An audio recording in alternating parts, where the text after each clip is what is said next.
Hey everyone, it's me, the Otaku Fangirl, here to review episode 6 of Danganronpa 3, Future Arc.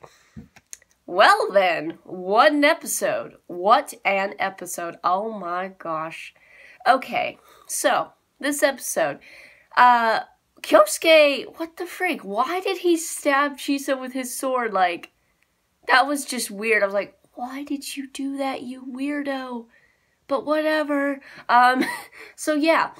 Oh, gosh, so much happened in this episode. Alright, so Makoto had this nightmare that was nightmare fuel. My goodness. Like, he wakes up and Kyoko's dead next to him. Like, oh my gosh. Like, that's some corpse party stuff right there. That's like, oh my gosh, nightmare fuel. And I was freaking out. I was like, no way. Kyoko can't be dead. Nuh-uh. And then you see Kyosuke, and at first he was talking a little bit, and I was just freaking out about Kyoko.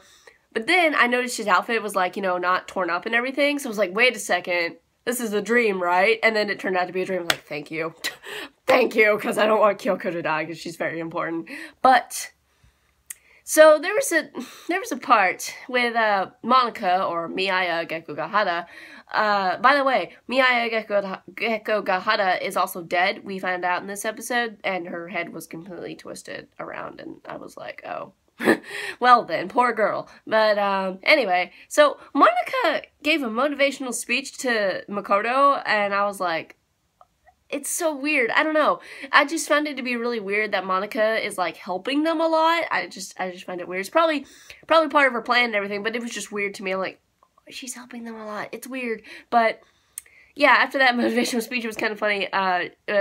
During it, she was like eating this, or before it really, she was eating this food or whatever, this cake, or not cake, but ice cream thing. And there was a Monokuma in the background that had like an apron on or something, like it made of. And I was like, that's funny. But anyway, it was funny because Asahina called her out. Well, she didn't really call her out, but she was like, you're like a warrior of hope, Gekugahara. And Monica was like, yeah, I thought she found me out. And I'm like, and she probably didn't want to be reminded of the warriors of hope. Oh, boy. But anyway, so yeah, this episode, later on in the episode, well, also in the beginning of the episode, we see Hakakure, and he's just being Hakakure. But, yeah, later on in the episode, we find out that Izayoi, one of my favorites, or at least from the last episode, he became one of my favorites. He's dead. We don't know who killed him. Still, we don't know who killed anybody, pretty much, at this point. Makoto finds out that Tengen's dead. Well, so is Asahina and everybody else. But, yeah, and Tengen wrote in his own blood, you're like the hope of the world or something, or, I was like, oh, okay. Yeah, so they find, Kyoko is the one who finds Izayoi dead, and she investigates, and do all this investigation stuff.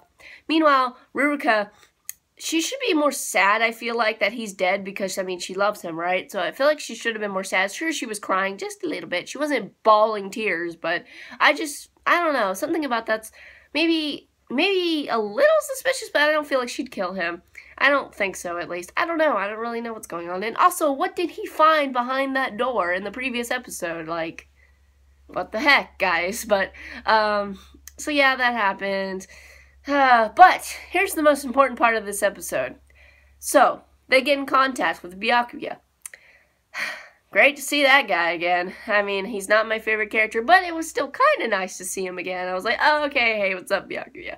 But anyway, so yeah, they tell him, what's going on. Also, this killing game is not broadcast to the world, like Monokuma said it would be, because Byakuya and the rest of the Future Foundation have not got any word of this happening until now. So that was something interesting. I was like, really? It's not? That's interesting. But, oh boy. So this is where I was really getting excited about the episode, was like when Byakuya started showing up, and when he started mentioning Toko Fukawa, and he's going to contact them, which he did, I'm pretty sure, and you got to see Toko and Komaru, Makoto's sister, and I was like, yeah, what's up? I was so excited. I was like, there they are. And you got a little fan service with Komaru.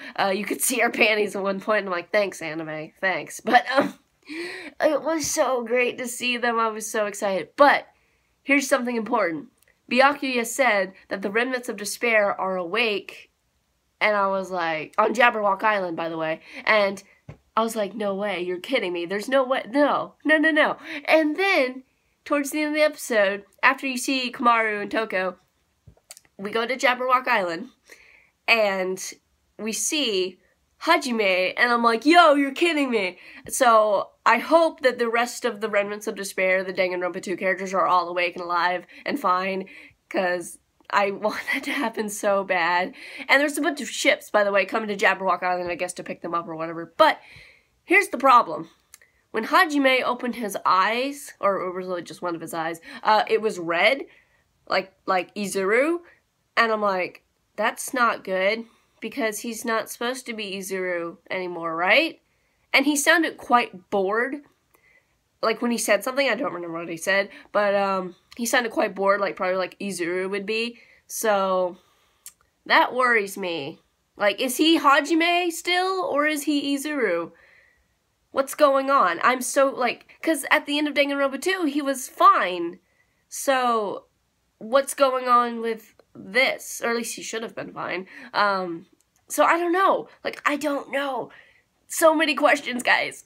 So many questions. Also, there was a scene with Munakata. He was just sitting somewhere, and he had something on his wrist. I couldn't tell what it was. I wasn't really, I mean, I was paying attention, but it went by so fast, I couldn't tell what it was. I'm gonna have to go back and watch, or look at pictures from the episode, and I don't know, look at that, because it could be important, it could not be important, I don't know. But yeah, so I don't know if we're gonna get to see the Remnants of Despair, alive and awake. So far, we've gotten to see Hajime again, because at the end of Danganronpa 2 you see him, but as for the other characters like Nagito, Sonia, Gundam, Mahiru, everybody, I don't know if they're gonna be shown in this anime, and I hope so. I really hope so. I have the hope for that. But for sure we're gonna see Komaru and Toko take action. It's gonna be great. That's gonna be awesome. And Makoto's gonna get to see his sister again. Hopefully it's gonna be great. Also, Makoto and them had an idea to break out of the building, because the way the rules work. So that's gonna be interesting. That's why they contacted Future Foundation. I thought they were gonna contact Hakakure somehow, but nah. Nah. They'll probably like Toko or something, and Komaru will find Hakakure, and I don't know, but we'll see how that goes down. So, what do you guys think of this episode? What do you think's gonna happen next? Oh, it's gonna be great. It's just gonna be great. I'm so excited. I want the next episode of the Future Arc to come out right now, but it's not going to. So, I'll see you guys in my review for Sarah Vamp and Cheer Danshi, Cheer Boys, whatever, tomorrow. So, see you then. Bye!